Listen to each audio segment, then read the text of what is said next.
I'm very happy to have Adam Bellflower here. Adam works here at Farm Bureau as a governmental affairs specialist. Adam, thanks for joining me today. I'm happy to have you here on the set. This is the Farm Monitor set, but for this interview, we wanted to kind of have a nice interview set and be able to have a nice aesthetic. So, Adam, before we get going, we're here to talk about I Farm, I Vote, but before we jump into that, talk to me about yourself, introduce yourself to the audience that's listening. Yeah, so my name's Adam Bellflower. I've been here at Farm Bureau for about a year and a half now. Started at the beginning of the 2023 legislative session, and I'm one of our 2 state lobbyists. So gotten to go through the 2 legislative sessions now. I'm getting geared up for my 3rd, so it's been a good time. Awesome. So you say session, which means you work at the state capitol during Georgia's 40-day legislative session. You are a lobbyist, which leads me to my first question for you in today's discussion of talk to me about your role of being a lobbyist and what a lobbyist for Farm Bureau does. Yeah, so I work in our public policy department, and we have a lot of stuff that we do out of our department. But specifically, my role is kind of on our legislative team. So we have 2 full-time state lobbyists, myself and Chase McClure, and then we have a federal lobbyist, Ben Parker, that works in D.C., and then our boss, our director, Alex Bradford, who is the director of our policy department, and he also is a state lobbyist. He's a registered lobbyist, just like Chase and myself. And you know, kind of our goal, Farm Bureau, we say that we're the voice of Georgia agriculture. So our role in the public policy department, specifically with our legislative team, is to be that voice for Georgia agriculture in Atlanta and Washington, D.C., and focus our efforts on how do we communicate our message and our members' message to the elected officials in D.C., whether that's legislators or government agencies, whoever it might be. But our job is specifically to communicate that message to the elected officials. Okay. When you say our message or our members' message, you know, where does that come from? How does that, from an advocacy standpoint, we are a grassroots organization, county offices in every county except I think 1 in the state out of the 159 that Georgia has. Where do we get the stance, I guess, of what we believe in? Right. So that is one of the big jobs of our department is we oversee our policy development process. I mean, the way that kind of goes, you mentioned the grassroots organization. That is the center point of our policy development. All of our policy, our internal policy, the positions that we take, our stance on issues, what we work on at the Capitol, what we work on as an organization, all comes from our members. And then that's kind of the grassroots part of who we are. And the way that works is through our policy development process, which happens every year, and it is made up of our 20 commodity advisory committees, which are our experts in the field on those issues. You know, we have a commodity advisory committee from everything to hay, cattle, all your row crops, peanuts, cotton, feed grains, to aquaculture, to forestry. So we really cover all commodities that are grown in the state of Georgia. And so those committees meet twice a year to discuss what's going on in their industry, what they're seeing, what are some challenges and successes that they're seeing on their farms. And they have the ability to submit policy resolutions to our book, our policy book, through those committees.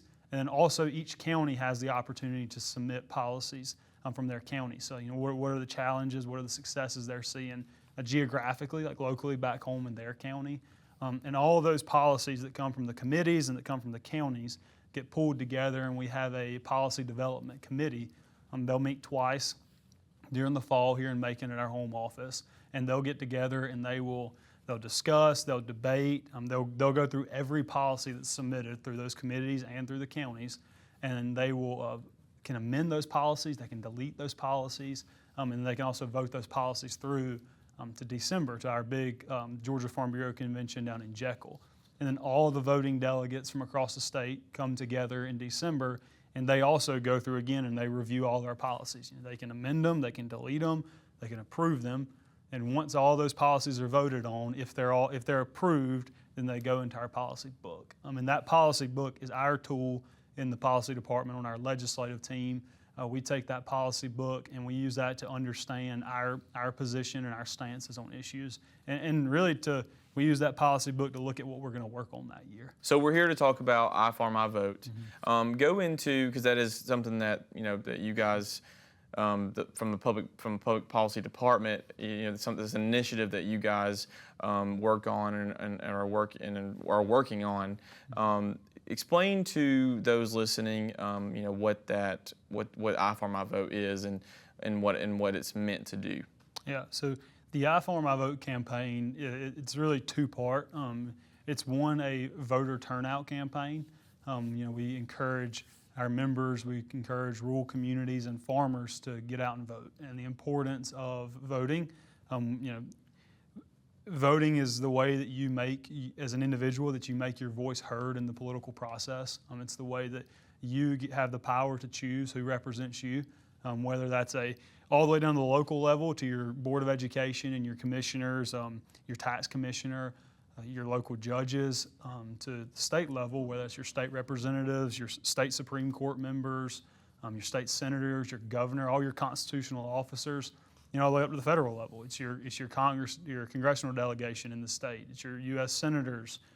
It's your president. So the importance of voting, and that's what we try to communicate with the I Farm, I Vote campaign, is how important it is to make your voice known and your voice heard to your elected officials. But not only is it a campaign to encourage voters to get out and vote, we also use it as a voter education tool. So one of the big things we put out through our I Farm, I Vote campaign is a election guide. So we're getting ready to start rolling that out here pretty soon. And that will have everything in that book from who's all running. Every district in the state will show who's running for your congressional seats. It'll show who's running for your state House seats, your state Senate seats. It'll show who's on the presidential ticket. But also another thing it'll have is all the ballot questions. So there's 3 constitutional amendments this year on the ballot in Georgia. And in that election guide, we'll have all 3 of those questions. We'll have the question that will appear on the ballot, which is typically a lot of legal jargon, and a lot of people, just in the moment don't really know what that question might actually be doing. And so in our election guide, we put that question and then we put a short summary, kind of telling you what exactly this question does, what this amendment does to the Constitution. Then also, if you vote yes, what does that mean? And if you vote no, what does that mean? So I Farm, I Vote not only is a voter turnout campaign, but it's also a voter education campaign. Okay. Now, I'm going to spit out some facts out there, but for those of you that do not know, for people out there that do not know, Georgia or agriculture rather, is Georgia's #1 industry. Employs 1 in 7 Georgians. And the thing that I like to say is, even if you're not connected to it, even if you don't necessarily work in it, it affects your life every single day. If you eat, agriculture is responsible for that. So with that being said, I want to go into, this tool is for everyone. It's like you said, there's going to be some issues on there that people need to kind of maybe look into. And it's all geared toward educating people with more of an agricultural twist, if you will. With that being said, why should someone out there that maybe isn't connected to agriculture, or maybe they are, why should they care about local agriculture, and how elections, big or small, local or state or even federal, affect them? Yeah, and I think you really hit on it a little bit there. I mean, there's really 2, what I like to think of, 2 big reasons that agriculture matters and local agriculture matters. First, probably the most obvious that comes to people's mind is eating. It's like people like to eat, people like to wear clothes, and agriculture is a product of that. In Georgia, we're a big timber state, we're a big cotton state. That puts shelter over your head and that clothes your body. We grow everything from cash crops, but we also grow a ton of food crops, fruit and vegetables. We grow just a plethora of commodities across our state. And so not only does agriculture feed you and clothe you and provide you shelter, but also, kind of what you just said, agriculture is the backbone of our state's economy. It's the foundation of our state's economy. It's the #1 industry. We have an $84 billion impact on the state of Georgia. We have about 17% of our state's GDP is tied to agriculture. So if Georgia is to be successful economically, which I think most people will agree is really important, agriculture must be successful. But not only statewide, you talk about local agriculture. If you bring that down to your community, you look at the rural economy across our state. The rural economy is built on agriculture. There's a lot of communities across our state that their largest industry is agriculture. I would say most counties in our state, their main industry is agriculture. And that's not just the farmer. I think a lot of people kind of lose sight of that sometimes. Agriculture doesn't just stand up the farmer that grows the crop. It also is responsible for transportation infrastructure and the transportation industry. We rely heavily on a lot of these farm supply stores and a lot of the mills and the gins. And, there's so much more to agriculture than what a lot of people think of. A lot of people, when they hear ag, they think of the farmer, and they think, well, if I'm not putting the seed in the ground, I don't really have a role to play in ag. But the ag picture, the ag effect, if you have it, is so much greater, and that ripple effect is really felt all throughout our state through various industries and through a lot of industries. So, it's no secret that in the last, I want to say decade, probably before then, politics, elections have become very polarized. It's just something that I feel like is every time you turn on the TV, there's some type of political news, and so a lot of people I know that some people maybe I've heard it talk. People don't even want to vote. People don't even think maybe it doesn't matter. Maybe I shouldn't vote. Maybe it's just one vote. What does that matter? But speak to why votes do matter, like why it's important, just from an agricultural standpoint, even like the issues that we're talking about, why it would be important for someone to be able to utilize that right and be able to go out and cast a vote in November. Yeah, man, I think kind of going back to something I said earlier, if you like what's going on in politics, in the current political climate, the current political scene, voting is your tool to keep that and let it continue happening. If you don't like what's going on in the political climate, the political sphere, voting is your way to change that. I think that's something a lot of people lose sight of, and they do. I think it's easy to think, there's 11 million people in Georgia. There's over 300 million people in the United States. Like, what does my one vote matter? The reality is, if you look at a lot of elections, most elections come down to a few hundred votes or a few thousand votes. Right. So I think there's a lot more significance in people's individual vote than a lot of people realize. But also, kind of going off something you said as you were framing that question, it made me think. Agriculture is a very unifying issue. I can't think of any issue that we've ever had come up at the Capitol since I've been here where it was a one-side issue. It's not, agriculture is not about R's, it's not about D's. Agriculture, I think, is something that everybody on both sides of the aisle agrees on is important, and we work with members on both sides of the aisle. We're not a partisan organization. We don't support one party or another party. We work with both sides, and we bring people together on our issues, and we have to work together with everybody to pass legislation or to make change in Atlanta and D.C. So I think agriculture, I've seen in my short time here that it is something that everybody can get behind because it's important to everybody. Right. That kind of leads me, and we're going to shift just a smidge, but that leads me to my next question for you is, a lot of people don't really see or really would ever see, unless you're involved in it, other than, I'm sure, their wallets. But for the most part, people don't understand what it takes to get food to the grocery store. People don't understand what it takes to be able to keep those shelves full. I think we're very privileged in that way, and I'm glad for that fact. But for us and people here at Farm Bureau, we work with farmers. We see farmers. We see their struggles. We see what's going on the quote unquote front lines these days.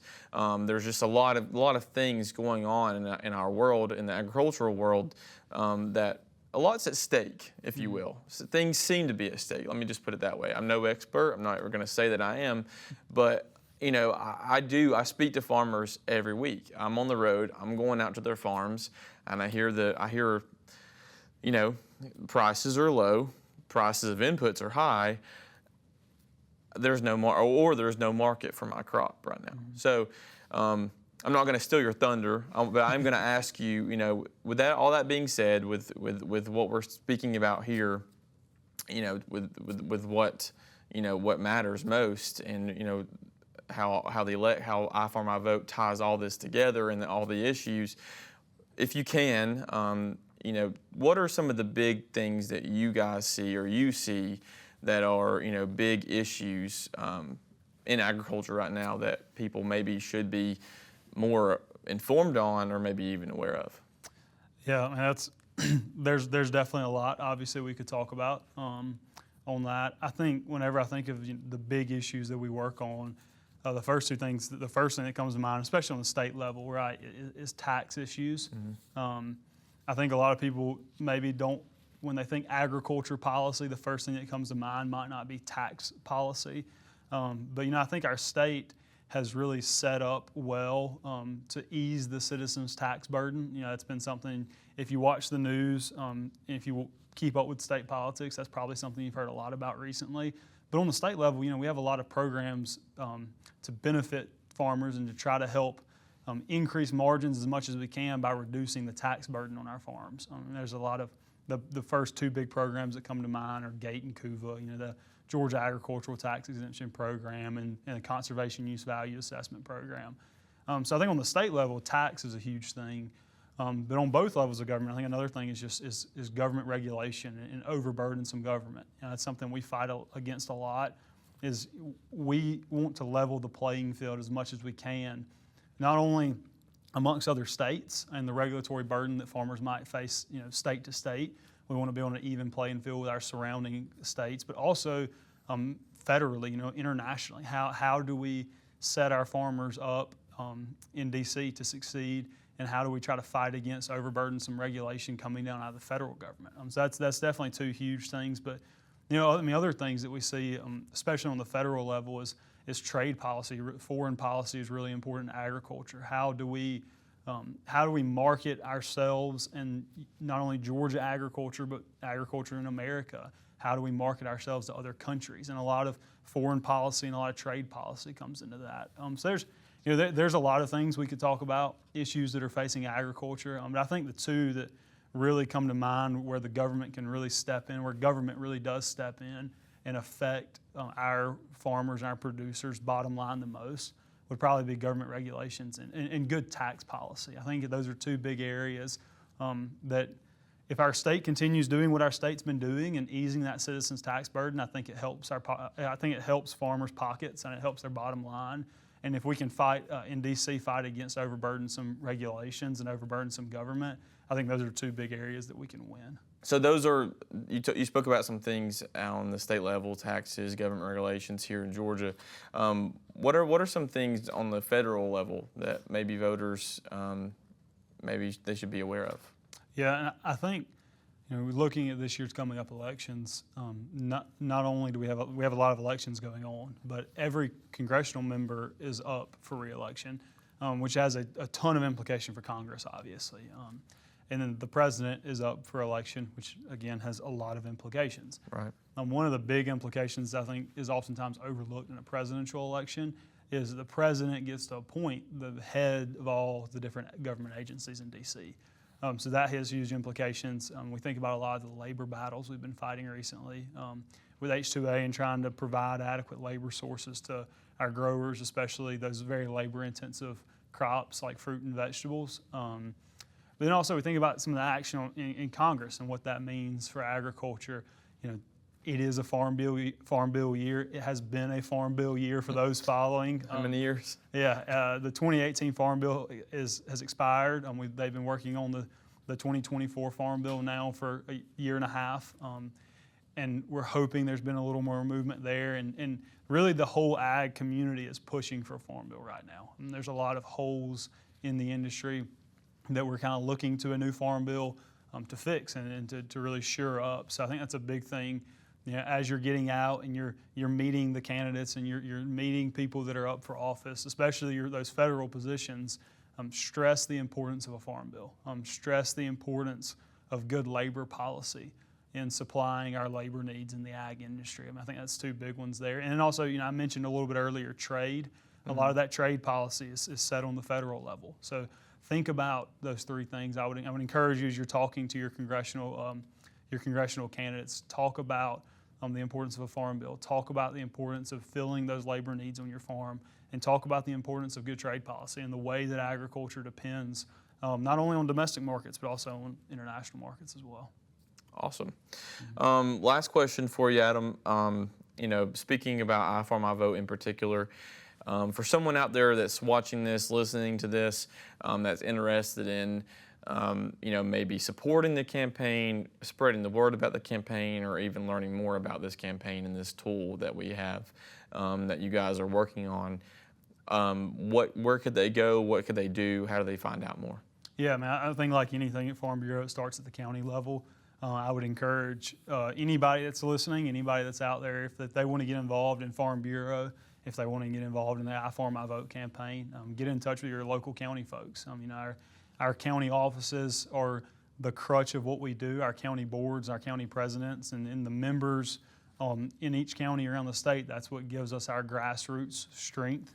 It's what makes up our network across the state and our way that we reach people and get our message out there statewide. So I would say that to anybody listening, if they want to get involved in iFarm, iVote specifically, go to your county office. We have equipped all of our counties with lots of resources, whether it's a material to get out and inform people like our election guide, or whether it's just yard signs, road signs they can put out, stickers, magnets, postcards, whatever, handout items, whatever it might be. Your county offices have been equipped. We've equipped them with resources to get out there and get our message out in the community. Awesome. Well, Adam, thank you for today. Thank you for joining me. Great discussion, and I'm sure we could probably continue, but probably a little bit too long for people, I would imagine. I'm very passionate about, like I said, I see a lot of the issues. I see it every day, as do, I'm sure, you and the rest of the legislative team. So very important, but thank you guys for listening. Thank you again for joining, and yeah, have a great one.